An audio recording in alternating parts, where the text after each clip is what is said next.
his grooms and companions, the autobiography of a horse, translated from the original equine by Anna Sewell.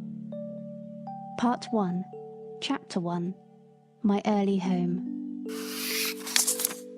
The first place that I can well remember was a large pleasant meadow with a pond of clear water in it. Some shady trees leaned over it, and rushes and water lilies grew at the deep end.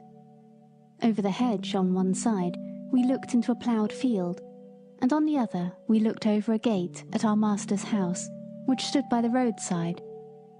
At the top of the meadow was a grove of fir trees, and at the bottom a running brook overhung by a steep bank. While I was young I lived upon my mother's milk, as I could not eat grass.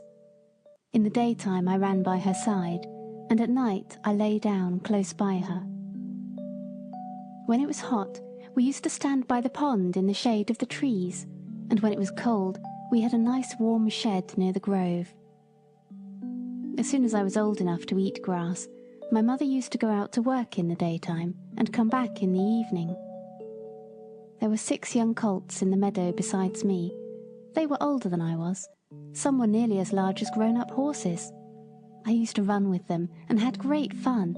We used to gallop all together round and round the field as hard as we could go. Sometimes we had rather rough play, for they would frequently bite and kick as well as gallop. One day, when there was a good deal of kicking, my mother whinnied to me to come to her, and then she said, "I wish you to pay attention to what I am going to say to you. The colts who live here are very good colts, but they are cart-horse colts, and of course they have not learned manners. You have been well bred and well born. Your father has a great name in these parts, and your grandfather won the cup 2 years at the Newmarket races. Your grandmother had the sweetest temper of any horse I ever knew, and I think you have never seen me kick or bite. I hope you will grow up gentle and good, and never learn bad ways. Do your work with a good will, lift your feet up well when you trot, and never bite or kick, even in play."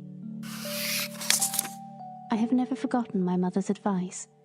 I knew she was a wise old horse, and our master thought a great deal of her. Her name was Duchess, but he often called her Pet. Our master was a good, kind man. He gave us good food, good lodging, and kind words. He spoke as kindly to us as he did to his little children. We were all fond of him, and my mother loved him very much. When she saw him at the gate, she would neigh with joy, and trot up to him. He would pat and stroke her, and say, "Well, old Pet, and how is your little darky?" I was a dull black, so he called me Darky.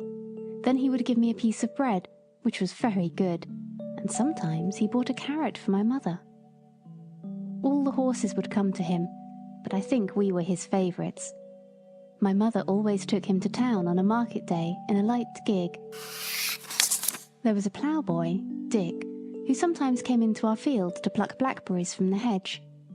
When he had eaten all he wanted, he would have what he called fun with the colts, throwing stones and sticks at them to make them gallop.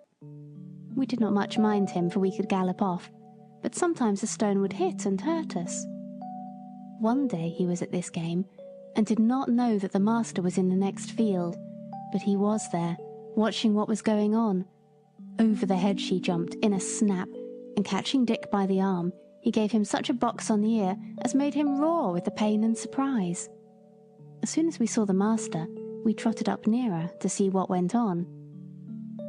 "Bad boy," he said, "bad boy to chase the colts. This is not the first time, nor the second, but it shall be the last. There, take your money and go home. I shall not want you on my farm again." So we never saw Dick any more.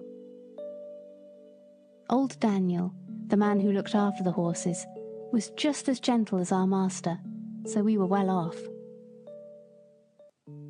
End of Chapter 1. Thank you for listening to Relaxing Storytime. If you've enjoyed this episode, please feel free to share it. Also, make sure to subscribe so you don't miss out. Be sure to check out our other videos. And always remember, it's important to take time to relax imagine, and dream.